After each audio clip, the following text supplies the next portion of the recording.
Welcome to another edition of Bigfoots Pad Live. On tonight's show, we have Floyd Wills joining us. He wrote a very interesting book called The Red-Haired Giants of Lovelock Cave and Other Ancient Mysteries. So we are going to be interviewing him, having a little chat about that tonight. I was telling Floyd a little bit before the show started, but I'm going to try something different tonight. Because me, Tim, and Nick, all three are very interested in this general topic. And we don't know as much as Floyd does, of course. But what we're going to do is I didn't write any questions down. We're just going to see how this flows. I think it should go pretty well since we're all pretty interested in this. Yeah, definitely. Floyd, I know we were kind of talking a little bit before the show started. I hate to ask the same questions a million people probably asked you, but can you introduce yourself and talk a little bit about your background and what got you started with the Lovelock story? Absolutely. Thanks, Jeremy. First off, I want to say thank you for having me on your show, and thanks for your audience for tuning in. My name is Floyd Wills, and I've been interested in ancient history, ancient civilizations since I was a very young boy. Back growing up in the early 80s, there was a TV program on that was very popular with the late, great Leonard Nimoy, who was the host, and the show was called In Search Of. Good show. Yeah, I've heard of Yeah, that. it was a fabulous show, and that really got me interested in unusual things, everything from ancient civilizations, UFOs, paranormal type stuff. Really fascinated, and that interest just carried on later in life. And I had a friend in high school that gave me this book. He said, "Floyd, I think you might like this," and it was "Chariots of the Gods" by Eric von Daniken. I'm not sure if you're familiar with Eric von Daniken or his works, but Definitely. it was a really fascinating book on ancient civilizations and the possibilities that there was extraterrestrial interaction with these ancient civilizations. And I thought that was just very, very interesting. And this interest just kept growing and growing and growing. And eventually it led into a very unusual topic on giants. And you may be wondering, like, how on earth would this guy be, get into this subject? Well, I heard a lecture about 7 years ago by a researcher named Jim Vieira, and he's done a lot of research on giants and giant skeleton discoveries, particularly in North America. And I listened to one of his lectures, and he would reference these old newspaper articles of these finds all over North America. Yeah. And I was very intrigued. At first I was kind of blown away, like, this is really wild stuff. Is this even true? Is it a hoax? I mean, what's going on here? And so I have a very curious mind, and I started going online and looking into some of these very old newspaper databases, and I started compiling these articles, and I was amazed at just how many I was coming across, and from all over North America. And this is going back into probably, I don't know, late 1800s into probably 1960s. Yeah. And so I started compiling these articles, and I was thinking, could they have all been like misidentifications? Could they have been hoaxes? And the more articles I compiled, the more compelling that I felt that there was at least some truth to these reports, because there were these really strange anomalies in many of the reports, like protruding brow ridges, massive jaw bones, and in some cases, interesting enough, double rows of teeth, and particularly in the upper jaw. And so there were these really just strange anomalies that I saw from these accounts all over the United States. And I thought to myself, I don't think, this sounds like a hoax to me. And so I started compiling these articles, and I came across the story of the Lovelock Cave. And what fascinated me about that story is that there are artifacts that came out of that cave that you can still see to this day. There were skulls that came out of the cave that ended up in a little museum in Winnemucca in the basement. Of course, they didn't put them on public display. You had to ask the curator to go see them, which I found was very interesting. I'm like, wait a minute. Absolutely. Yeah. Why are you keeping them down in the basement, right? Why aren't these on public display? And so not only that, but I obtained some photographs of these skulls. Now they're no longer there at the Humboldt Museum, and I reached out to the museum when I first started writing my book on the subject, and of course they said no, the skulls are no longer here.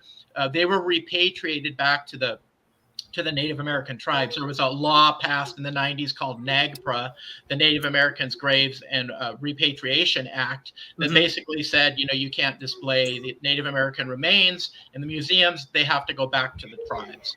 And so the museum curator was basically saying, well, we don't have them because they were given back to the tribes. And so I just felt, I was like, okay. And I started asking some more questions. I'm like, I'm curious, why were they never put on public display? And the response was odd. They were like, well, in the political climate, we could lose our funding if those skulls were displayed, which I thought was unusual because they had been there for like 40 or 50 years, long before all this political correctness stuff. And so this was decades before, and I thought this is something is just it didn't seem right to me, and I started researching more of the backstory about the story of Lovelock Cave, the northern Paiute traditions, and I obtained some photographs of the skulls that were taken by a researcher back probably 30 years ago, and one photograph in particular, and I have it in my book, is of this giant skull. I mean, it is massive, and it's next to a couple of other skulls, and you can see how big it is. And not only that, but in the upper row of teeth, guess what it had there? What's that? A double set. It had extra supernumerary teeth. Not quite a complete set. That's pretty cool. Yeah, that's amazing. And not only that, but it also had a patch of reddish hair still attached to the skull. And so did when you went to the museum, were they just like wow, the fact there's physical were they like hesitant to talk about it, or were they like just all nonchalant about it? They were cool about it, or? Well, when I reached out to the museum via email and started a dialogue, and I found out the skulls were already gone. They weren't there. And some of the other artifacts that came out of the cave, they were in different locations. So I did not make a trip out to that particular museum after I had this dialogue that said the skulls are not here. But I did feel like they were kind of brushing me off, and I asked some questions, and they didn't even bother to respond to me. They said basically, oh, the story of the red-haired giants, that's just a myth. Now, the gentleman that took the photo, Don Monroe, 40 plus years ago, of that skull that I have in my book, he actually visited the museum with another researcher, M.K. Davis, and this was probably within the past 10 years. So they show up to that museum, and right up on the front area of the museum, it said the red-haired giants, and it has a circle with a slash going through it. Have you seen that? I haven't seen that one. Yeah, they actually posted that online, and so they must have had other inquiries before about the subject, and basically the curators were like, oh, this is just mythology. And when M.K. Davis was there and they were asking questions, he said that the museum staff kind of were rude to him, and they were even turning off the lights in some of the rooms where they were going looking at different artifacts. They would actually shut out the lights when they went in there. Wow. He felt it was to kind of mess with them. Yeah. So, yeah, there was definitely hesitancy, and I just felt that they were being untruthful. Now, what's interesting is the prior curator, Pansy Lee Larson, I believe her name was, that was there decades ago at that museum. She was very open, and she talked a lot about the red-haired giants. And if you asked to see the skulls, she would take you down there and show you the skulls. In fact, there was a researcher probably 10 or 15 years ago named Stan Nilsson, I believe, and she let him take out one of the jaw bones of these skulls, and he had a dental model that he got from his dentist, and he put it next to this jaw of one of these alleged red-haired giants, and it was massive. Like Floyd, we've seen now kind of a semi cover-up by the museum Would you mind telling us the general story of how the skeletons and those amazing skulls were discovered?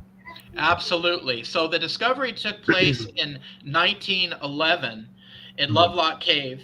And there were two guano miners, basically that's bat dung, and they went into the cave, and in the process of mining, they uncovered thousands of artifacts and these mummies, some of which were reported to be very large and had long red hair. Now, one of the discoverers, this is really interesting, his name is John Reed. He was a mining engineer. Yeah. So he knew about the legend. In fact, when he was 15 years old, he was friends with Natchez, who was the son of Chief Winnemucca, a very prominent chief in that area. And some horses on his ranch got out, and his parents sent him and his friends out to retrieve these horses. And so this went on for several days trying to retrieve these horses. And at one point, this group, John Reed and his friends, ended up outside of Lovelock Cave, and it was pouring down rain. And John didn't know anything about the cave, and he said, well, let's just seek shelter in there until the storm calms down. And Natchez looks at him and says, no, we are not going in there. There are evil spirits that haunt this place. And then he tells John the story of the red-haired giants, which was basically the northern Paiute tradition that there was a race of red-haired giants that were cannibalistic. They were very violent. They would attack the surrounding tribes, and they would eat their victims. They were cannibals, so they were very evil. And so this went on for a long period of time, and finally the tribes got tired of being attacked, and they united, and they waged a war on these giants that lasted for 3 years, which culminated in a final battle at Lovelock Cave. The Paiutes cornered the last of the red-haired giants in the cave, and they threw brush in front of the cave, and they lit flaming arrows, and they basically gave them an ultimatum. They said, stop what you're doing, and why don't you live like men? Why don't you live like men? And they kind of gave him an ultimatum, and of course, there was no response coming out of the cave. Who knows if, whoever was there even understood what they were saying, but they shot these flaming arrows and basically burnt the giants to death. And then the remains were discovered much later on in 1911 by John Reed, ironically, who had heard that story when he was 15 years old. And he discovered these skeletons and artifacts. Now, immediately, the local university was called in to do excavations. So they came in, and I think it was, I don't know if it was a University of Berkeley. I'm not quite sure off the top of my head which university was initially the one that came in, but they came in and they excavated. Thousands of artifacts came out, and giant mummies came out, skeletal remains came out. The skeletons disappeared. The artifacts were distributed to a number of different museums. Now, a few of the artifacts ended up at the Nevada State Museum. And you can go I've been to the Nevada State Museum, and you can see some of the artifacts. There were some very interesting duck decoys that came out of there, made from tule, which is like a water plant. Yeah, beautifully done. Even one of the archaeologists that I was in communication with told me, he said, I saw an article he wrote on these decoys, and he said, they are just beautifully made. There's much more detail put into these things than you would think that for a duck decoy. There were other artifacts. Another artifact that came out that was very intriguing was a giant pestle. Those giant stones for grinding. Yeah. Well, this one was found near Lovelock Cave, and this thing was about 40 or 45 pounds. In weight. It was massive. It was very unusual because it was much larger than your average pestle that you would find. And so whoever was using that pestle had to be immensely powerful, immensely strong. Another very interesting artifact that came out of Lovelock Cave, and actually an anthropologist at the Nevada State Museum that I was in dialogue with for a short period of time until I started asking too many questions, of course, and then the communication dropped. But before that ended, he actually sent me a photograph of a Thule sandal that came out of the cave, and he had actually put it on a giant casting of a Bigfoot, alleged Sasquatch print. Oh, wow. And this thing That's pretty cool. Yeah, it fit the width of it, and I did the calculations based on the measurement of the sandal fragment, and I translated that to a shoe size of about 29. Wow. Wow, that's insane. That dwarfs Shaquille O'Neal. It does. I was looking at the records, the NBA, and of course, mostly it's NBA players that have the biggest shoe sizes. And I'm like, man, I don't think I found a shoe size of 29. Wow, that's amazing. Because all I knew was like the 1911, like the story, but I didn't know much more past that. Yeah, there's a lot more to this, and so here's another really odd occurrence that happened with that discovery. So the mummies disappear, but allegedly some skulls end up in this little museum in the basement in Winnemucca. And so I'm thinking, how did that happen? Like if all the other mummies disappeared, how did these skulls end up in this little museum? And what I'm wondering is if before the official excavations took place, because it took them a little while to get out there and do the excavations, I'm wondering if there was some people that went out there and maybe they kind of cherry picked and they took some, very possible. Absolutely. Took some skulls out of there. I did read that the first round of excavations were done by amateurs, and some of them stole bodies and body parts and would bring them back as souvenirs. And I think I even heard one story where a fraternal lodge dissolved the bones into like a stew. I was going to get into that. Okay. Yeah, wow, I was going to get into that story. Yeah, things that make you go, huh?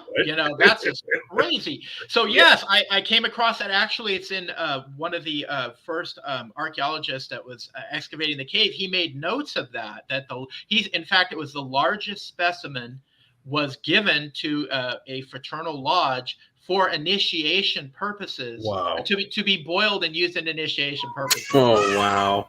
And so in my book, I thought this is so unusual. And so what I did is I did a little investigation on that backstory to try to find out if anyone had any information on where this skeleton, where this mummy ended up. And I think I have a good idea of where it possibly did. There's a Masonic lodge in that area. And there was a Masonic lodge, and then at the time there was one other fraternal society. I contacted the historical society out in that area. They said there was a Masonic lodge which still exists to this day, and then it was called Knights Pythias, which is another fraternal organization. And so I thought, well, I'm going to look into both of these societies and see if do they have any history of doing any kind of rituals with skeletal remains. And sure enough, I found a little bit on the Knights Pythias and some of their initiation rituals. There is mention that they had a skeleton as part of one of those rituals. On the Masonic side, I actually found quite a bit of information that has been done, at least in the past, and even into the present. A number of Masonic lodges got in trouble over in Australia.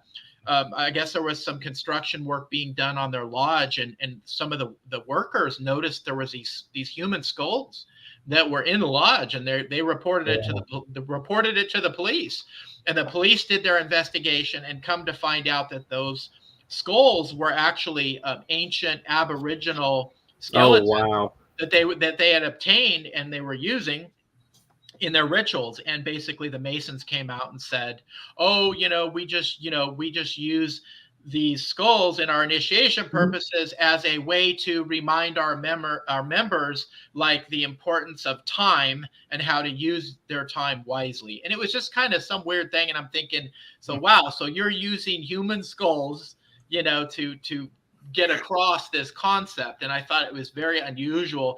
But I mean, back in the day, even like in the 1800s, early 1900s, some of these fraternal societies would ask their members, like, hey, when you die, can you donate your body to the lodge, and so we can use your skull in these initiation purposes. So, Oh, geez, yeah. Well, I That's know, crazy. Floyd, have you ever heard of the story of Kehoe, the last renegade Indian in Nevada? no, I have not. Please tell Well, me that. just elaborate on the parading of bodies of people like this. Kehoe was a club-footed outlaw who I think they said he was half Paiute, half Mexican, that would go and raid cattle and steal from people's ranch houses up until I think the 30s. Okay. And one day he just disappeared, and then they found his body in a cave not too far from Lake Havasu, I believe. So then they took his body out, and then they put it in all kinds of freak shows and displays. And there's a parade here in Las Vegas called El Dorado Days, which kind of celebrates the pioneer heritage of the Las Vegas area. And his body was a big exhibit back then. So, Interesting. We as a country have a history of taking native bodies and just kind of propping them up and putting them on display. We do, yeah, like those little dime store, little traveling, sideshows. Yeah, I've heard a lot about that. Thanks for sharing that story. That's very interesting and very interesting. Sure. Well, they actually were parading his body around till I think it was the 70s or early 80s. Wow. And someone had to buy the land. They owned a land on a place called Cathedral Canyon. It was kind of like a religious tourist site outside of Vegas. And the guy who owned the land had to buy his body from the sideshow and buried him out. We've seen his grave. Yeah, we've been to his grave. Yeah. We were out there doing something else, but his grave's like standing by itself in the middle of nowhere in a place he had never been before, because I guess if that guy didn't buy his body, they would have probably still be out there maybe up until recent times. Wow. But I was going to ask you, so you were saying that the museum said that they gave the bodies back to the Indian tribes? That's what they told me. Yeah, But, that's what they told me. If the Paiutes were enemies with them, or if they were warring, what would they have done with the bodies?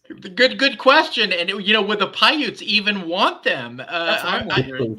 I don't think they would want to have anything to do, with the remains. However, there is an interesting little story. Sarah Winnemucca, who was the daughter of Chief Winnemucca in the area, she traveled around and she lectured about the Paiute traditions, and she did talk about the red-haired giants. She wrote about them in her memoirs, and she said that they were known by various names, and one of them was called the Satika.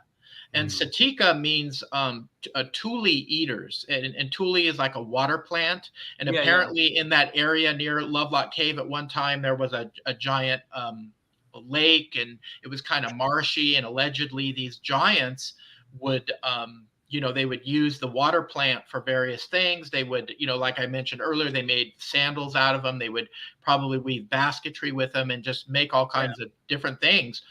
And she mentions in her lectures that she had a dress that was passed on to her that still had the red hair of these giants on the dress. That's amazing. Yes. And I think, and I was wondering, like, well, that's really interesting. Her tribe warred with these giants for a period of 3 years, which that in itself, to me, leads credence that this was a real story. This wasn't just some kind of myth told to the children around the campfire to scare them, that there is definitely some history to this. In fact, going back to that story I told you about earlier, when John Reed at 15 years old went to the cave with his friends, and Natchez was telling him the story about the red-haired giants. He talked about how his ancestors cornered the giants and they shot flaming arrows into the cave. And while he was talking with them at the entrance of the cave, he was showing them there were projectile points that were still embedded in some of those rocky crevices, that it looked like arrows had been shot in that cave entrance. And of course, there's archaeological evidence of like black marks on the ceiling of the cave and on the walls of the cave to indicate that there was a fire in there. There were some bones found in there where the marrow had been sucked out, some human bones. So there it was some evidence of cannibalism. Another interesting thing, there was a giant handprint that was found on the cave wall. Now, what I find interesting is this wasn't mentioned in the original archaeological record. However, M.K. Davis was the researcher that gave me that photograph that he took about 40 years ago of the skulls. Yeah. He went back to the cave. This was probably, I don't know, within the past 5 or 6 years, and went into the cave, and they discovered him and his other researcher friend found this giant handprint, probably triple the size of a regular handprint on the cave wall. And so they took a photo of it, which I include in my book, and then they went back to the cave probably within 6 or 7 months later, and that giant handprint was gone. Someone had removed that off of the cave wall. That's amazing. There's actual physical evidence. That's what I find fascinating. Yes, and there's been a number of newspaper articles as well that document large skeletons found around that area of Lovelock Cave. Some of them, close to 8 feet in height. And what's interesting, when I started looking at the whole concept of giants, especially in the Native American culture, just about all the Native American tribes, they have mention of giants in their oral traditions. And also little people, which is interesting. And that's another rabbit hole I stumbled down when I was doing research for my book. That's a whole other subject. But, yeah, definitely. I'd be interested to hear about that too later. yes. But amongst the Native American tribes, they all speak of giants. These tribes having interactions. Some of the giants were evil, and some of them seemed to be okay, and wanted to live in peace. So yeah, very interesting subject, and there were a lot of little twists and turns when I was investigating the Lovelock Cave. Well, I do know that they do have like colonial explorers that have logs written down where they interacted with giants. I think somewhere in South America, Magellan. Yes. In Patagonia. I think the name Patagonia. I think it means big feet. Exactly. Yeah, and there was allegedly a tribe there, and they were huge, and you can see these old drawings, these old paintings, and some of these individuals were, they were way up. They were like almost twice the height of the explorers. Wow. Yeah, that's awesome. Because the only other, because I didn't know there were multiple giant stories, but I know there was someone out of the state of Ohio. There was a tribe that reported them also. I remember we had a guest in the past that also mentioned that the Native Americans had a war with a tribe of giants too. They're very prominent in the Ohio Valley region. In fact, I referenced some of the work of Fritz Zimmerman. I'm not sure if that was a guest that you had on, but maybe, yeah. It was like 10 years ago. I can't remember his name, but yeah, he wrote Fritz Zimmerman wrote several books. One of them is called Nephilim in the Ohio Valley, and he provides some very interesting theory of who these giants were that were interacting and were warring with the Native American tribes. And his theory actually traces them back to the biblical lands that they came here. Obviously, this was thousands of years prior to pre-Columbian contact, and they came here and they were mining copper.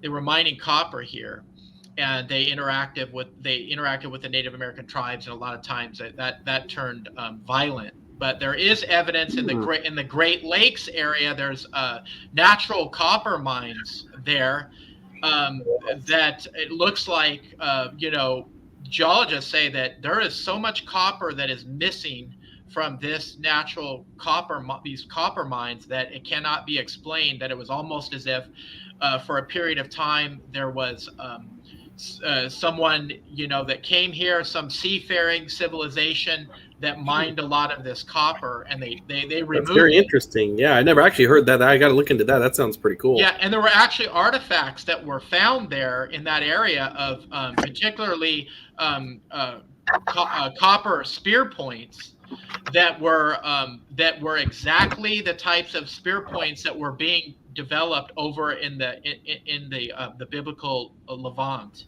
at that particular time. That's awesome. That were found here in America. And in fact, one of those is called a socketed spear point, which if you think of like some of the older style of spear points, you would have the point, and then you'd have like it was called a tang, like a strip of metal that would come down, and they would split the shaft, and they would stick that in there, and then of course they would use some type of binding to secure that point. But with a socketed spear point, that was definitely innovative. It was more advanced.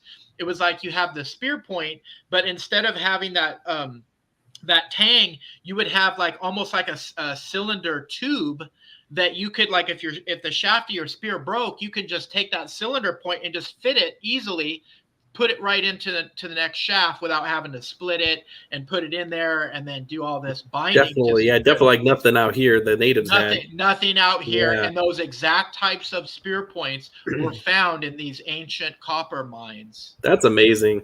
Yeah. Wow. And just, of course, like I know we have our famous Greek tales, of course, like the Greeks in particular, and ancient Greek tales of giants in the Mediterranean. All over the world. We have, like you just mentioned, we have the tales of the Titans. We have the Norse mythology of the frost giants. We have all the legends of giants over in Mexico. The Aztecs talked about them. They were called the Quinamitzin, and they said these giants built some of the pyramids over there in Mexico. In fact, when I was over in Mexico, I visited Teotihuacan, which are the most amazing archaeological site I've ever been to, right outside of Mexico City. Huge pyramids. There's a pyramid of the sun and the pyramid of the moon, and they're connected by a roadway called the Road of the Dead, is what the Aztecs called it. And on each side of the road are these smaller pyramids. But anyway, when you're climbing up these pyramids, they'll still let you walk up, and it's a workout just getting up to the top. These things are so massive. But what I found was interesting is as I was walking up these giant steps, they were made in such a way that they were so steep that it wasn't for the normal stride of a human being. It was almost as if they were made for a much bigger being, because those steps were so steep. You had to be very, very careful when you were going up and going down. That's amazing. I was going to say, I've heard one theory regarding the encounters with giants with the natives. It was like a pre-Columbian European contact where people from Nordic countries came down and kind of went throughout the United States. I think I heard a report of a rune being found somewhere near the Grand Canyon. So, in your opinion, is that a possible explanation for these encounters with giants? Well, that's a very fascinating subject, Nick, and I do believe there were incursions into North America of these giants. Now, I put forth a couple of theories in my book. I don't try to point my readers and say, okay, this is what happened, because we really don't know. All we can do is speculate based upon what evidence is available. Exactly. And so one interesting theory is that I don't know if you've heard of this discovery. It happened within maybe the past 7-8 years of the Denisovans. It's a whole new species. Oh yeah. Have you heard? Yeah. Okay. I sure have. Yes, and so I talk about the Denisovans in my book, and they were originally archaeological remains. Paleontological remains were found in the mountains of Siberia. And originally, the archaeologist that was in that cave found a tooth, and it was so huge that the archaeologists thought, this. I wonder if this is a tooth of a cave bear. And then they found some other artifacts. They found a stone bracelet with really tiny holes drilled in, like 8mm holes. And the tooth and the bracelet, they were over 50. They dated them over 50,000 years. And come to find out that they did the sequencing, the DNA sequencing on the tooth, and they found a knuckle bone as well. And they determined that it's a whole other, it's in our family tree. It's a whole other species. You know about the Neanderthals, and we know that many of our ancient ancestors interbred with the Neanderthals. And in fact, the majority of us have Neanderthal DNA in us, vast majority of us, which is interesting. It is. And so now I'm carrying some of it myself with these hairy arms. Tell me about it. Tell me about it. So I think some of us have more Neanderthal than other, and I think I probably have a high percentage. But now that they've now they've discovered Denisovans.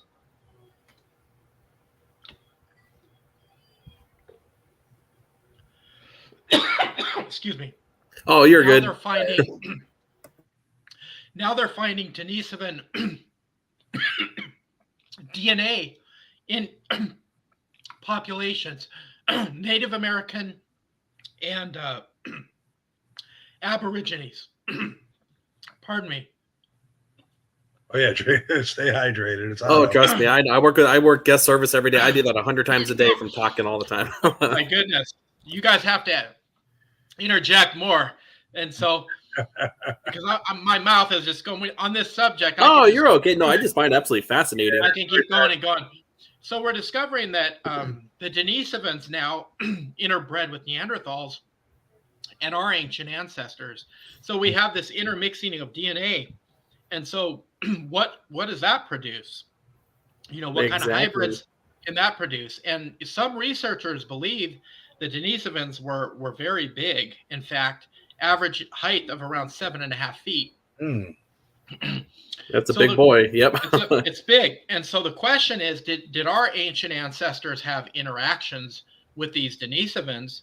And could that be where some of the stories came from of these giants? And so I get into that theory, and I go back to a discovery that was made in the 90s in San Diego. They were doing road construction, and they unearthed a mammoth, the skeleton of a mammoth. And some of the bones were broke up, and there were these stone cobbles right next to the remains of the mammoth. And they determined, they did an analysis on the bones and determined that the marrow had been sucked out of the bones. So which was interesting, because you have tools that look like they were made by an intelligent being, a human type being, right next to this mammoth, and you have marrow sucked out of the bones. It was as if whoever these individuals were, they came across a dead mammoth, and then they broke open the bones and sucked the marrow out for the protein. Yeah. But the kicker is this: they dated the mammoth back about 130,000 years ago. Wow. So if that is true, if those were human like tools that were found next to the mammoth, and this does go back 130,000 years, when do they tell us that the first peoples came here into North America? Like what, maybe 15,000, maybe that's what I'm saying. I've heard like 20,000. 20,000. Yeah. So let's say 20,000. So now we have some archaeological evidence that there was some hominid species here in North America, possibly going back 130,000 years ago, or 100,000. You start weighing like, what's the deal with that?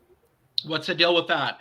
Exactly. And so then we also get into the subject too of Bigfoot, and I don't know a whole lot about Bigfoot, but I'm very fascinated, and I just picked up a book and I plan on reading it. I don't know if you guys have heard of it. You know what? Bigfoot. I've heard of that. How is that? I've never seen that. I've seen it. I've never read it though. Yeah, I haven't read it, but it's on my reading list. And I think the author, one of the authors, is David Paiutes. He does the Missing 411. With the disappearances in the national parks. Really interesting. So I'm curious to read this book, but then it gets into the whole subject of Bigfoot. Could Bigfoot be, another, like in our family tree? And that's what we've heard too. Yep. Yeah. And could they have came here long before, say the native peoples came here? And that's why there's so many legends or oral tradition of the Native American tribes saying, when we came here, there were giants in the land. They were already here. The old ones were here. They were here before our ancestors were here. I don't know, but it raises some very interesting questions for sure. Exactly. No, that's a very common theory that Bigfoot may be a lost type of human ancestry or a possible extinct primate, maybe. Yes. Well, I was going to say, based on some our own experience when we've done a few Bigfoot hunts, we went on one in Northern California where Jeremy and Tim had seen one a year or two prior, and then I did a follow-up investigation with them. Well, Jeremy's seen it, yeah. I was there, but I didn't see it. Okay. Wow. So Jeremy had seen it, but we went to the spot that the sighting had occurred, and there was something, and we're deep in the redwood forest. I mean, like 100 miles from the nearest small town. Like it's deep. It's remote. Something in the forest was whistling to me, and I was whistling back with this whoever it was in the forest, and it was throwing small pebbles towards us, like trying to ward us off. Right. Wow, that's very interesting. Yeah, it's amazing. Some kind of intelligent being or animal or maybe it was a person pulling a prank. It would have been the best prank of all time, but something with sentient intelligence was out in the woods that night whistling. And who knows? And maybe it could be a giant. Well, I mean, when people describe seeing a Bigfoot, I mean, a lot of times they are very, very large. I mean, not in all cases, but I've encountered.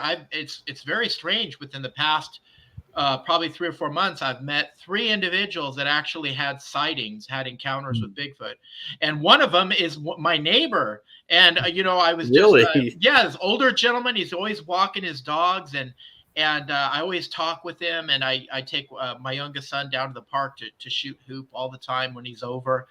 And, he came up to me and he's like, "Oh, how was your weekend?" I said, "Yeah, I took my boys out to the North American Bigfoot Museum in Boring. And we had a blast." And he goes, "Bigfoot?" He goes, "Oh, I had 2 encounters with Bigfoot." No way. What a small world. Yes. And I'm like, "You're kidding me." And he goes, "No," he goes, "You let me know when you have some time and we can sit down and I could tell you about it." And sure enough, I met up with him. Very detailed accounts out here my way, actually east of where I'm at on the Washington side in the Bonneville area. Okay. He had an encounter. He was this was probably 10 years ago, and he was out with his grandson. Like near Bonneville Lake area? Near Bonneville Dam. I know where that's. I've been through there before. Okay. Kind of out that way. I think he said it was 10 years ago, and he was out there riding dirt bikes with his grandson and then another buddy of his. And he said his buddy wasn't familiar with a lot. They would go on a lot of these old logging roads, and he wasn't familiar with the roads, and he was going too fast, and he took a curve too quick, and he fell off his bike, so he was injured. And so they were assisting him and his grandson. Andy and his grandson were assisting his friend who was all bloodied up and actually ended up in the hospital for a number of days. And in that process, Andy heard something, and he looks up, and his grandson looks up, and the guy that's injured, his friend looks up, and they see a Bigfoot. Oh my God. Off in the distance. Wow, what a time to see it too. On a logging road. And it was walking, and he said the distance that it was, he said, "Floyd, it had to have been at least 8 feet tall because it was huge." And he said it was walking, and it looked back, and he said, and Andy couldn't believe what he was seeing. And his grandson looks at him, and he goes, "What is that, Grandpa? What is that?" He goes, "Remember this day." He goes, "You just saw a Bigfoot." And so wow, his grandson and his friend had the same description of what they saw. And in fact, they gave a detailed description. They could even see like the muscles in its butt, like when it was taking these long strides. Andy described it as more, he saw more the outline of it and not a lot of the details. But his grandson and his friend, the description was spot on, like they had matched what they had seen. That's amazing. And then there's another story, and I won't go into that because I'm actually going to, he's never had anyone document these. I asked him, I said, have you ever had anyone document these? And he said no. So he's going to allow me to document actually 2 encounters he had. And of course, after he had his first one, he wanted to go hunt Bigfoot. Definitely, yeah. And so he went back out and he had another encounter. So I do plan on documenting both of those encounters. And, you know, when I do my second book, I'm really considering at least having a chapter in there on Bigfoot and maybe very cool, including some of that information in there. Oh yeah, absolutely. We'd love to have you on if you want to discuss that in the future. Yeah. Once it's all finished. Yeah, absolutely. Well, I'd like right to up our alley.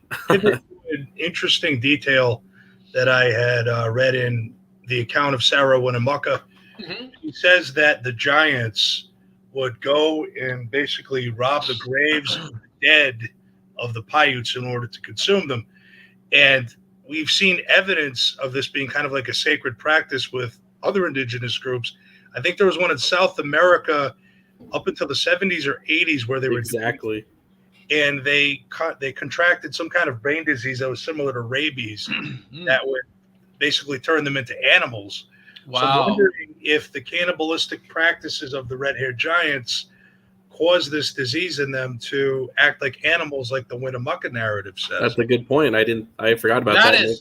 That is so fascinating. I have not gone down that road, but that is very interesting. Yeah, Nick and I watched that same documentary. It's pretty neat because they said there was this one tribe, actually, they didn't know what was going on with their head, but they found out, they linked it to one practice where they cannibalized, and they believe it had weird proteins from the carcasses from what they were eating.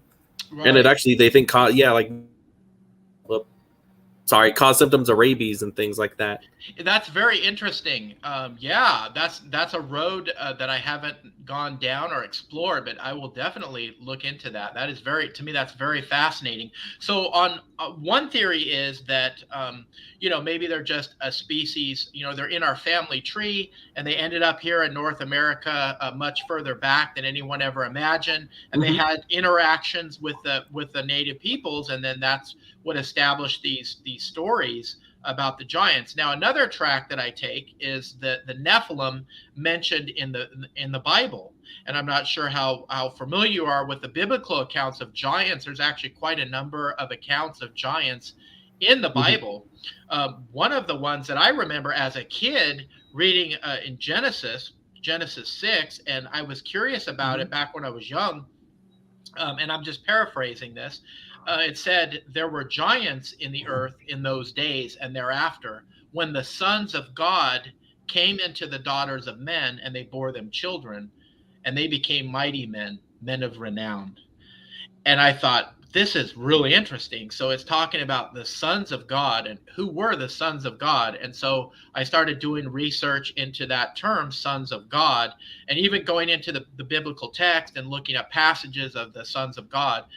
And also it led me to a book that was left out of the canonized version of the Bible called the Book of Enoch. And I'm not sure how familiar you are with the Book of Enoch. Oh, I know a little bit about it. Not a lot, a little bit. Right.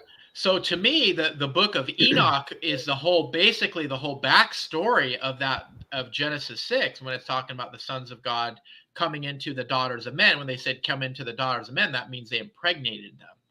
And so the Book of Enoch goes into detail about like how this happened, like what led to the existence of giants. And I thought that was very interesting. And actually, there's another book that I did some research on as well that was left out of the canonized version of the Bible, and it's called the Book of Giants. And it gets into this whole backstory of who the giants were. And basically, the Book of Enoch says there was a group of beings. They were known as the Watchers. They were celestial beings, or some people might say they were angels, and they were in charge of protecting humankind. But there was a group of them that made a pact. They found that the women of the earth were fair. They were attracted to the women of the earth, and they made this pact and said, "Look, let's go into these women. Let's have sex with these women." Mm-hmm. And so that's what they did. They went to an area called Mount Hermon, which is ironically the name means Mount of Desolation in ancient times, and it's in around Syria is where the mountain is to this day. And these beings came down, they impregnated the women, And they not only impregnated the women of the earth, but they also taught forbidden knowledge to humankind. They taught them the arts of war. They taught them all these different sciences that some people say, hey, God didn't think that we were ready for this, and they kind of jumped the gun, and they passed on this knowledge to humankind. And so that's what the Book of Enoch really goes into. And what happened was, when these watchers went into the women of the earth, the women bore these beings. They were deformed. They were giant. They were these giant beings, and they were called the Nephilim. And Nephilim is a Proto-Hebrew word, a very ancient word meaning fallen ones. And these giants ended up they were very violent. And ironically, they were cannibalistic. They were cannibalistic, and they were killing off the humans. They were fighting amongst each other. They were devastating the earth.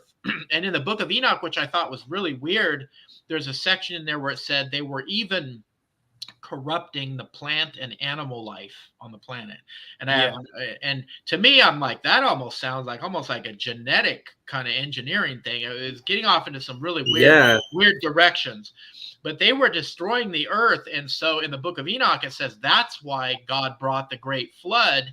It was to wipe out this line of giants that they had corrupted, basically the bloodline of humanity. And that's where it goes back to Genesis 6, when it says there were giants in the earth and thereafter. And I think thereafter refers to the fact that there were some giants that were left. Their bloodline, some of it was left after the flood. It didn't kill all the giants off. And that's why we see giants mentioned in the Bible, talking about like Goliath. He was of the bloodline of the Rephaim, which goes back to the Nephilim. And there was another King Og of Bashan. He was another giant in the Bible, and he was of descendant of the Nephilim. Now, I would like to interject and kind of build off what you just said. Sure. Go back to an older story, the Sumerian tablets. Yes. Talk about the Anunnaki, and I think there's an interesting connection we draw here. You're absolutely right, Nick. Yes. The Anunnaki came down, or the gods had come down to make humans mine gold or copper. I think that's interesting. That gold. Okay, gold. Okay, well, it's copper mines over here in North America. But I think that's an interesting parallel right there. It is, and that's a great observation that you make. And I do have a chapter in my book on the Anunnaki, because that story, the ancient Sumerian story, really kind of parallels in a lot of ways the biblical accounts of these giants. So there is definitely some similarities. And the Sumerians said the Anunnaki they came from the sky, and they gave them all their knowledge. And they were giants. They were huge. Yeah. Very interesting. Sorry, I see us all sipping on water here. Yes. Y'all can stay hydrated. So, Man, that's amazing. When I was in the other room, I was listening to what you guys were talking about, like the artifacts and things. Do you think there's a possibility that maybe some of these artifacts or some of these mummies are at the Smithsonian put away somewhere? Because it's very, very possible. And in fact, I have a chapter in my book called The Smithsonian Gate. Yeah. And I referenced the first Indiana Jones movie. Remember seeing that? And at the very end of it, Indiana Jones is asking, like, well, where is the Ark? And the guy's telling him, oh, we got our top men working on it. And then the next scene, you see him putting it in a giant crate, and they wheel it off to this warehouse, and it's filled with thousands of other crates, of them, right? They're just storing it away, right? And so, yes, I do get into that subject. And yes, I do believe that the Smithsonian, amongst other institutions, they have artifacts. They also have skeletal remains that are not available to the public. They will not show the public. And I think some of the reasoning of that has to do with what I call as knowledge filtration. And so knowledge filtration is basically like when you have a certain theory or a paradigm, right? That this is the way, this is the way it is, and nothing could contradict that. And if anything is outside of that box that you have, that your ideology, your belief, then it's got to be fake. It can't be true. or we'll just sweep it under the rug because we don't even want to go down that path. And so I believe that's what's happened with the Smithsonian Institution. In fact, that traces back to the late or mid 1800s when the Smithsonian Institution was founded. Actually, it was, a lot of people don't know this, but the Smithsonian was actually founded by a grant from an Englishman who, if he said, if I don't have any heirs, I want to donate my wealth to this museum, this idea that he had of this, a huge museum that would work for the benefit of humankind and, sharing our ancient history. And so he made that donation, and the Smithsonian was founded in the mid 1800s. And very early on, what they taught all the archaeologists was called the Powell Doctrine. There was a gentleman named James Wesley Powell who was very influential, and his whole concept was, if there are any ancient artifacts that are found of pre-Columbian origin, or any remains found in North America, they have to be of Native American origin. They can't come from any other advanced civilization. So from a very early time, they were teaching that this is the way it is. Yep, no ifs, ands, or buts. Exactly. Yep, and if anything falls out, outside of that, it's got to be faked. It's got to be hoaxed. Or we'll just say our top men are working on it, right? And we'll crate it up and we'll put it away somewhere, so no one will ever. Of course, see it. like you said, it conflicts with what they want you to think. What they want you to think, and also too, I mean, their established view of history and their theories. I mean, look how much money that has been granted to them, and then to all of a sudden come out and say, well, hey, maybe we were really wrong on a lot of this stuff. We were really wrong on a lot of this ancient history because we have, these skeletal remains, these artifacts that really contradict what we've been teaching for several hundred years. And so there's a big conflict. So a lot of times it's easier just to kind of sweep stuff under the rug. And also too, a lot of these archaeologists, paleontologists, they're afraid to come forward. Like if they did find something that, rocked the boat or fell outside of that box, that their career would be in jeopardy. And I actually cite an example of that in my book of a lady that came forward and she shared the evidence. This had to do with an ancient site in Mexico. And she did dating on it, and there was human remains and artifacts. And she said this thing, this site with these human artifacts, these remains were like, could go back, hundreds of thousands of years ago, which would totally blow everything out of the water. What we're taught. And she stuck to her guns. She said, I use a lot of different testing methods, and these dates are consistent with what I came up with. And she, Virginia Steen McIntyre was her name. And she brought this information out. I think it was in the early 80s it was published. And she was attacked from all sides. And she lost her career in archaeology. And she hasn't worked in the field since then. Because she was honest. Jeez, yeah, that's crazy. Yeah. So there is that knowledge filtration, and that's what unfortunately keeps some researchers from even moving forward if they did come across something like this. Good point. And what a lot of people don't realize is the Smithsonian Institution. They have like the largest amount of skeletal remains and artifacts, I think, in the world. And only a very small percentage of what they have in their possession is actually ever shown to the public. So my question is, what do they have that we will never see? Tell me, out of all the thousands of stuff they have, they don't have one possible giant bone or anything. Yeah. Exactly. Or relics anyways. Yeah. Well, things are changing in that direction because, we talked earlier about the Denisovans and the discovery of the Denisovan. I don't know if you guys have heard of the recent discovery of a full Denisovan skull coming out of China. And they call it Homo longi, which means dragon skull. Have you guys heard of that? No, I haven't. Yeah. So apparently this skull was found back in the late 1930s. There was a worker who was doing forced road construction. The Japanese had occupied a particular area of China at that time, and this Chinese worker unearthed this giant skull, and he hid it. He didn't want to turn that over because the Japanese would have just took it and he would have never seen it. So he took it and he hid it in a well. Now, the guy lived to a very, very old age, and on his deathbed, he revealed to his children that he had found the skull and where he hid it at in this well. And so his children went and they found the location, and they found the skull, and it's gigantic. It's a massive, massive skull. And so that they call that Homo longi, which means dragon skull. So they turned it over to the local university.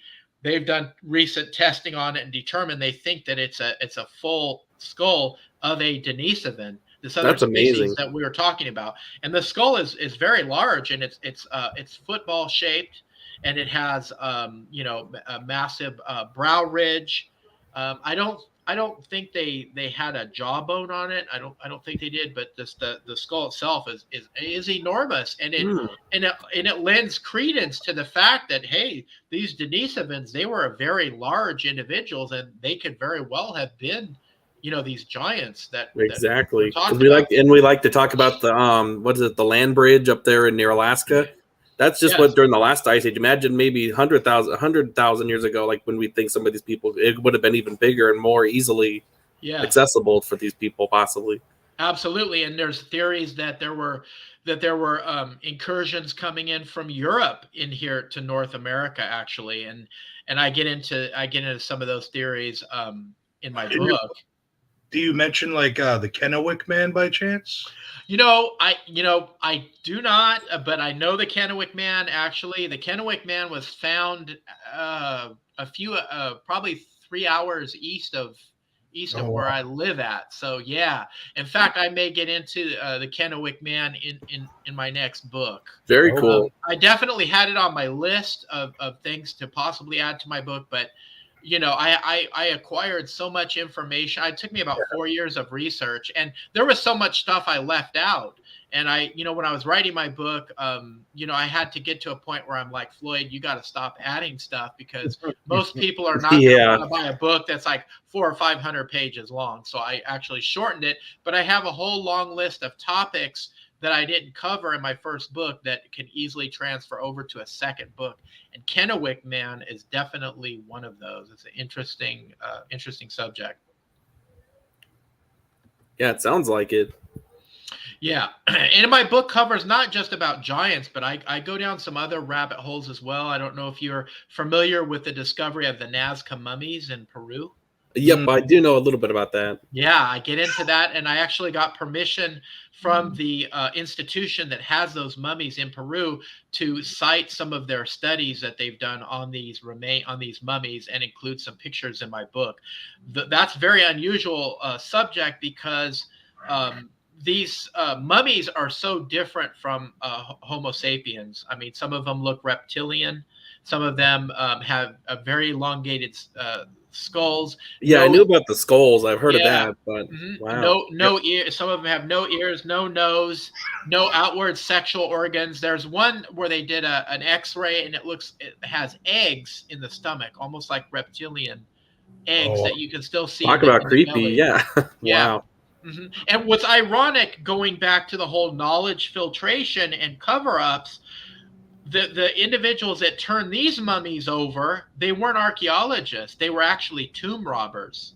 They were tomb robbers that found these things, and they thought that they were so important for people to know about that instead of sticking them on the black market and trying to make money off of them, they actually gave them to an archaeologist that was working over in Peru from France, and they turned them over to him. They said, "Look, people need to know about these things." And so they were the ones that exposed it to the public. If it would have been a standard archaeological team that came across these things, would we ever even know about them? Would we ever hear a word about them? Absolutely. I know that is ironic with the tomb robbers turning over the artifacts.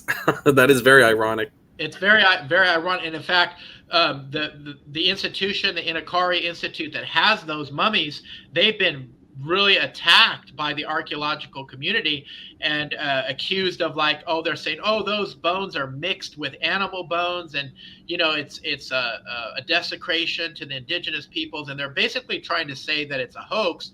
But yet they brought in doctors and bone specialists from all over the world that have done x-rays on these, and these experts, they've been studying these things since 2017, and they're like, we can't prove that these are hoaxed. There's just no way that someone could take animal bones and mix it with human bones and do what they've done here. And there's no outward cutting on the mummies or anything to indicate that. And in fact, on some of the mummies, the DNA analysis, they found that some of these mummies have elements of their DNA that doesn't match any species on this planet. Oh, wow. Wow, I didn't know that much. Yeah, I just knew that they were deformed and had different physical looks. I didn't know that much, though. Yeah, so there has been DNA testing, and some of the DNA does not match anything.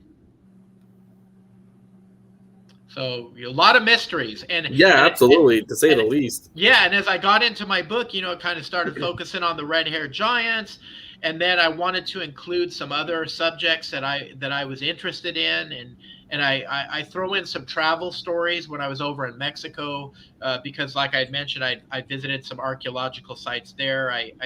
One of my late friends, Dr. Charles Spurgeon, he kind of gave me a tour of some archaeological sites in the area where he lived in Mexico, and he was a really interesting guy. He was an archaeologist, he was a theologian, and he was a ufologist, which I thought was just such an interesting combination, because here you have a theologian, but he's open to talking about other civilizations, UFOs, and it was just, we had some wonderful conversations, and I did have someone. I'm sorry to interrupt you. I do have someone on our Twitter page, of course, saying, "Do you think they're possibly aliens?" The Nazca Mummies. Yeah, exactly. It could very well be. It's a possibility. I don't know for sure. So either it's a species that maybe it's undiscovered. Maybe they're from here. Maybe they're from the Earth, but we just not have discovered them until now. Or I find it very possible that they're from somewhere else, and they, because some of these mummies look like a hybrid between a Homo sapien and almost a reptilian.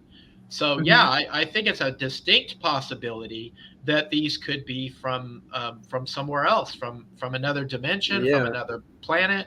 I don't know. It's very interesting. Here's my question. So, I know you could visit some of these sites. Do you know of any museum anywhere that has anything kind of like, either whether it be the giant mummies or one of the kind of obscure things that you guys were just talking about, where you could go see it?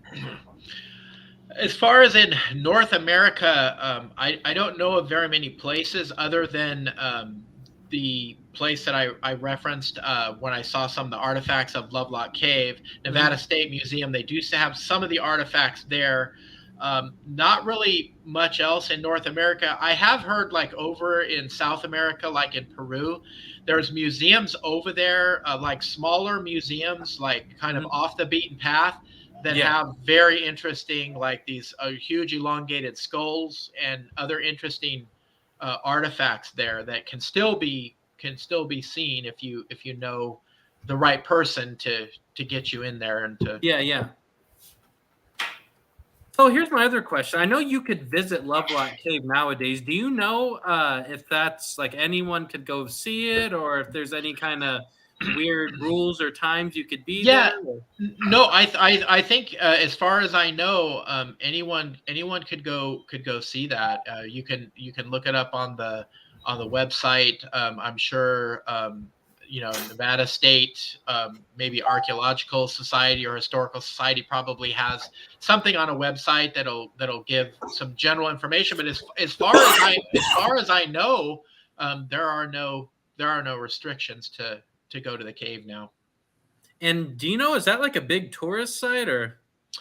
I think more and more people are going to visit it. They're hearing the stories of the red-haired giants, and it's just very fascinating for people to go and actually see the cave. So yeah, I think there's probably more and more people. Obviously, there's more and more people asking at the Humboldt Museum where the skulls used to be, because like I said, they put that sign up on the door saying, no red-haired giants with the circle and the slash, right? So Yeah, they must have had quite a few inquiries about that. Now, have you ever been to the cave by any chance? I have not. I was planning to go to the cave right before COVID hit, and then everything was crazy, and I did not make it out to the cave. I have been to the Nevada State Museum and looked at artifacts there that came out of the cave, and I did have some dialogue with an anthropologist that gave me some information on the Lovelock Cave, on the giants, on the Satika, which I include in my book. But I do plan to get out there and eventually go to the cave myself. So let's see. One thing I was wondering, I know you were saying that there's so many stories you weren't able to put them all in your book. Do you plan on making another book, whether it's about giants or not, or about like I do, yeah. Actually, yes, I do plan on Jeremy. Yes, another book will eventually happen. I'm not sure when. I haven't started writing yet. I'm just in process because I'm a self-published author. So I'm just trying to promote this book now, and I'm doing a lot of podcasts. But yes, I do plan on doing a second book, and it will have more information on giants and other topics. I've always been fascinated with Atlantis, and there's a lot of information that has come out on Atlantis in the past 5 years. Just an astounding amount of archaeological information. And I want to, there's a lot of subjects that I had to leave out of my first book because I just didn't have room for it, that I will include in my second book. But giants will definitely be a part of that. I have a lot more information on giants, and perhaps even some more information on Lovelock Cave, on the Satika, the red-haired giants. That I discovered after I'd already published my book. Do you know what ended up happening to, was it Chief Winnemucca's daughter or granddaughter you were talking about? Yeah, her daughter, Sarah Winnemucca. Yeah. Do you know what happened to the outfit? You said it had the red hair on that's a great question. I do not know what happened to that, because you raise a very interesting question, Jeremy, because if we knew where it was and we were allowed to do DNA testing on the hair, perhaps that would be interesting to see what would come up, if anything, on that. Oh, yeah, for sure. Now, I've heard the word Sitika in another context before. Allegedly, there's like some kind of lost city under Death Valley. Yes. Where somebody had gone down into a mine shaft and it collapsed, and they found a city. I think there were red-haired giants down there as well, if I don't remember. Yes, I have heard. I do reference that article, one of the articles in Death Valley, and yes, there were giants found in caverns, and also, interesting enough, there were symbols in the article that references that were Masonic in nature, which I find very interesting. And there's a whole rabbit hole you can go down about, and this is more going on the theory of the Nephilim, the biblical giants, and connecting that with these red-haired giants and the Nephilim. There is a lot of information that is interestingly links those two subjects. I had a good question for you. This is kind of a weird one. Do you believe in ghosts? I do. I've actually had a personal encounter when I was. I do believe in the paranormal. When I was about 15 or 16 years old, I was living in an apartment with my parents, and I have one older sister. And we had some friends of the family that would frequently come on weekends, and they were friends with my parents, and they would all play pinochle, they play cards and whatnot. And this has gone on for years and years and years. And it was a husband and wife, and the wife's name was Patty, a very nice lady, a very super tall, and she had these really big hands. She's just a very big bone lady, but very, very pleasant. And when she'd come over, she would knock on the door, and it would just sound like someone's breaking the door down. And my dad would give her a hard time and like, "Hey, ease up on the door, Patty. You're gonna break the door down." So they were always teasing each other. Well, unfortunately, she ended up being diagnosed with terminal cancer, and her husband was was working during the day, and he was thinking of having to put her in a care home at least until he got home from work. And my dad was, he was disabled from a back injury, and he told her husband, well, why don't you just drop her off here? We can hang out, play cards while you're at work, and then you could come and pick her up afterwards. So that was a really good arrangement that was made. And then one day my dad was playing cards with her, and she had a seizure, and she literally died in our apartment. And shortly thereafter, and my whole family heard it, and sometimes we'd be in the living room together, we would hear this loud knocking on the door, like knocking. We'd open the door and there's no one there. Or we would hear loud knocking on the wall or a window, and there would never be anybody there. And this started happening shortly after the incident happened where she passed away in our apartment. And my dad didn't believe in paranormal, that type of thing. But I remember when we were sitting in the living room and there was that knocking on the door, and he got up and opened it. And there was no one there. I looked at his face and I was like, he was scared. Like, he didn't say anything, but he was like, he couldn't figure out what was happening. And so we had a neighbor that lived next to us. It was an older couple. And my mom had mentioned to her what was, these weird occurrences that was going on. She goes, would you mind if I came over? I'll bring my Bible, and I'd like to just read some passages out of the Bible and sprinkle some holy water around. And my mom was like, sure, come on over. And so she shows up at our apartment, and she starts to read these passages, and she's sprinkling holy water. And of course, I'm kicking myself for not staying. But at the time, I was like, this is weird. I'm going to go hang out with my friends. So I take off. My sister remains and watching what was going on. And so she basically relayed the story of what happened. And as this lady's walking through the rooms and she's talking, her voice starts changing. Her voice starts changing, and she basically says something like, I'm sorry I'm making you guys scared. This is Patty. I'm sorry I'm making you scared. I just didn't get a chance to say goodbye, and I want to say goodbye to you guys. Wow. And so she went through this process, and then after this lady came and did that, all the knocking completely stopped. It never happened again. That's pretty crazy. Yeah. There's another part of that question I was going to ask you. So now that I know you believe in ghosts, do you think there would be a possibility of there being this sounds crazy. Do you think there's a possibility if you brought ghost hunting equipment to Lovelock Cave that there might be something in there because of the way the giants were said to have died in that cave?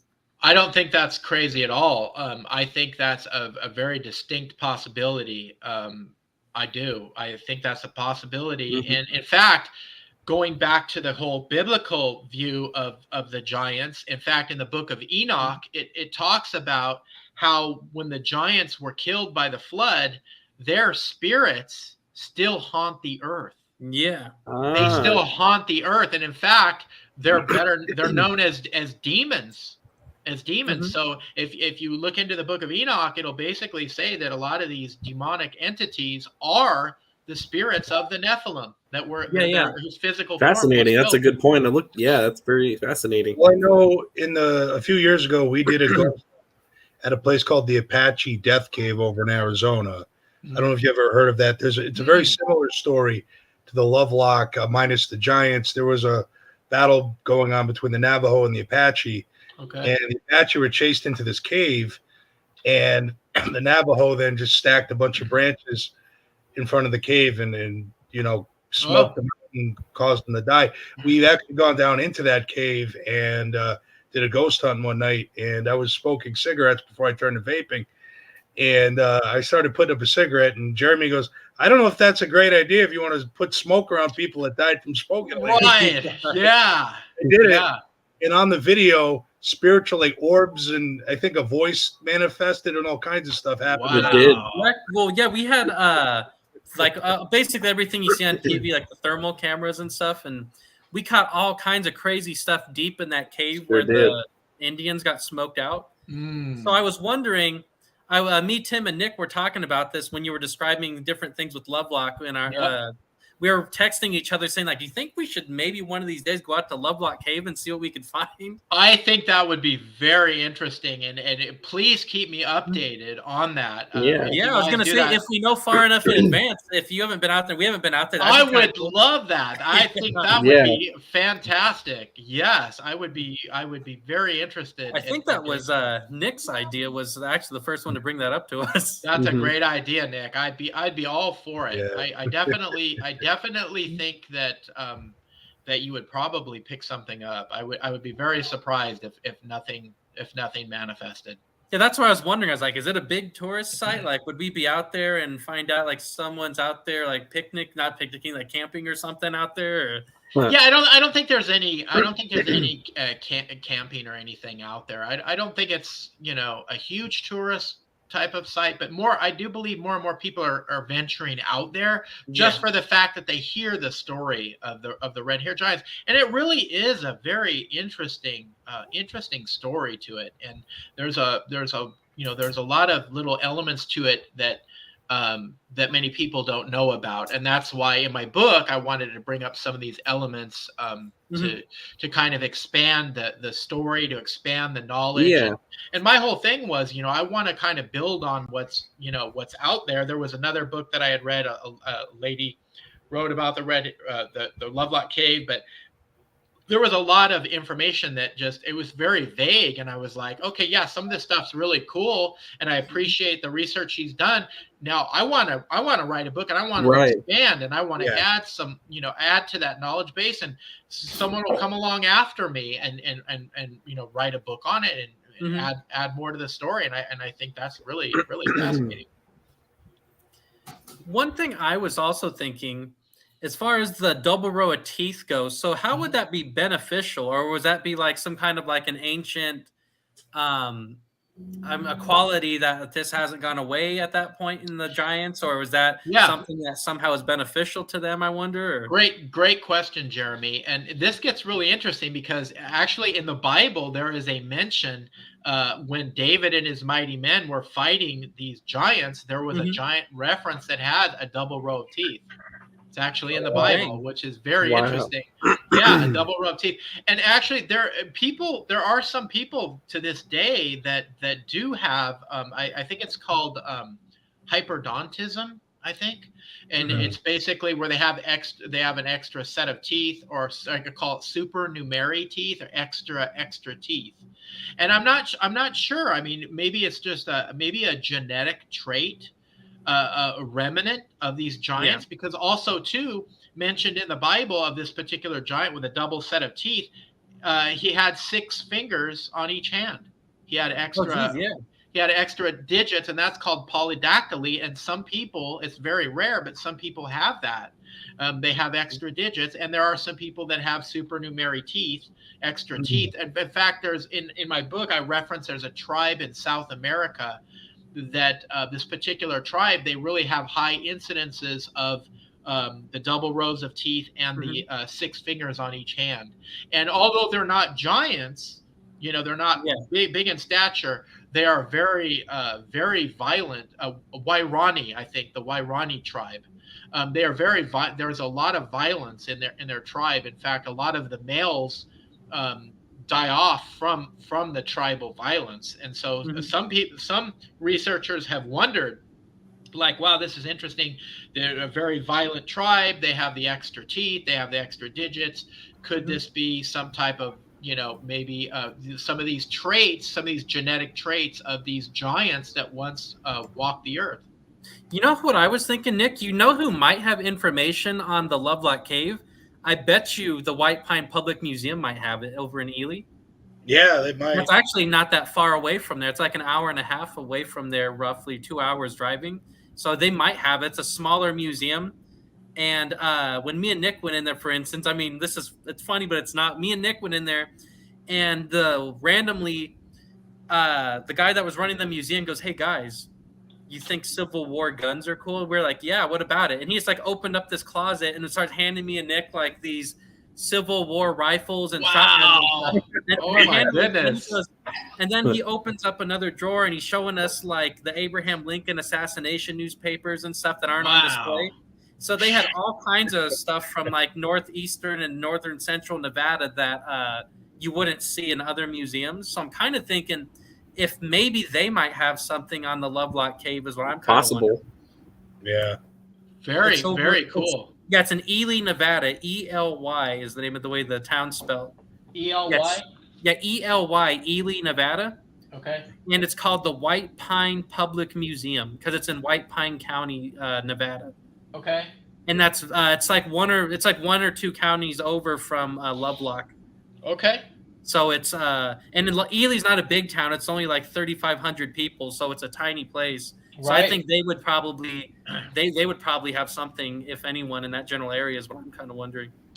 Well, thank you for the tip. I'll definitely check look that into out. that. Yeah, Wow. you just never know because, like I said, a lot of these artifacts were distributed to a number of different museums. Some skulls ended up in Humboldt Museum. So who's to say? Like, could there have been other remains that got scattered out, and could they be in some other place? Or it could be that one obscure object in the far corner of the room no one's looked at in years. And Yes, definitely. Definitely. When they found the giant handprint in Lovelock Cave, did that have 6 fingers on it, or was it just 5 on that one? Good question. As far as I know, I believe it had 5. I believe that it had 5, but it was a very, very large handprint. And I know some of the natives. I know some of the native hunters and stuff would sometimes put their handprint on the cave wall. That was very symbolic. That's what I was wondering. Was it like an ancient man type of art thing where they put their hand on the wall and put chalk around it, whatever you want to call it? Or is it like a more like a, I don't know, you want to call it like a 1700s deal where it's like a more modern thing where they just... I think it's ancient. I think, Jeremy, that's a good question. I think it's ancient, and because I have found in Utah, there's petroglyphs, and some of these petroglyphs have it'll show like this little figure, and then it'll show this giant figure, and the giant figure will have these big hands, and they'll have six digits on the hands, and big feet, like huge feet. So it's very distinctive. Like you've got the little figure here, you got the big one, and the big one has the extra digits. That's fascinating. We have about 7 minutes left in the show. I know Nick just texted me. He had an interesting thing he was going to bring up, and then we'll probably start ending the show a little bit after that. Sure. Nick, you want to ask Floyd your question? Well, when we're talking about the 2 rows of teeth and the extra digits, being that these populations were probably a lot smaller than the larger hominid populations, could some of those have been mutations from things like inbreeding or maybe environmental contamination of some sort? It's possible. I mean, I definitely wouldn't rule that out. Now there's the Anasazi tribe. They have legends in their oral tradition of some of their medicine men being practicing almost like a black magic, and they open up a portal, and a reptilian being comes out, and then there's this connection with their civilization starts going downhill, and then giants, these portals open up, and giants come across the land and kill everything, and so in the Anasazi tribe, there's cases of polydactyly, extra digits on the hands, and on some of the kivas where they practice their magic, there's the petroglyphs, and it'll show these hands with extra digits. So I just find it really interesting that it seems to be there's a lot of connections between things like the extra digits and the double rows of teeth somehow connected with giants. Yeah, that is amazing. So I'm looking at how to get to Lovelock Cave. We discussed a lot today. Oh, yeah. Looks like you park and you walk like half a mile or something, it looks like, to get there from what I'm seeing. Yeah. Well, I would love it when you guys, if you want to meet out there, plan a trip. Yeah, I would love it. I would love to see what you guys are doing, and definitely that would be a lot of fun. Oh yeah, for sure. Nick, you want to do the closing remarks for tonight, and then we will see if Floyd has any kind of links or anything he wants to share. Yeah. Well, everybody, tonight we talked about the Giants of Lovelock Cave and we discuss their possible origins and other giants and other civilizations here with Floyd Willis. Before we go, I'd like you to plug in your book and any websites, links, Instagram, Facebook, that type of thing that you would like to. Great. Thank you, Nick. So I'm a self-published author, and so if you're interested in purchasing my book, I would encourage you to go to bookbaby.com. And on that site, there's a bookstore, and you could just type in Red Hair Giants of Lovelock Cave or Floyd Wills, and it'll pull up my book. And I would appreciate it if you can purchase it from that site, because they're really supportive of self-published authors. Also, I am on Amazon, so you can get on Amazon or Barnes & Noble. And I do have a website called theancientgiants.com. And on that site, I do a chapter breakdown of my book. And there are links to other podcasts that I've done on my book, and a little bit more background on me and my research. All right. Thanks again for joining us. I'm sure we'll be in touch. We go all over the place doing our ghost hunts and stuff. I'll be buying your book for sure. Oh, yeah, for sure. Thank you so much for your support. I appreciate it. Yeah, absolutely. No problem. And then, like I said, if we head out to Lovelock, we'll let you know what's going on, because I think we're definitely going to do it, because it sounds like something along the lines that we would do. Yeah. And then I don't know who else we would bring other than you, because you're, as far as I'm concerned, you're the only living expert on the Lovelock. Yeah. Thank you so much. Floyd. It's been a pleasure. Thanks for having me on your show, and I appreciate you and all your audience for tuning in. No problem. We'll keep in touch. Thank you. Sounds good. Thanks for joining us. Take care, guys.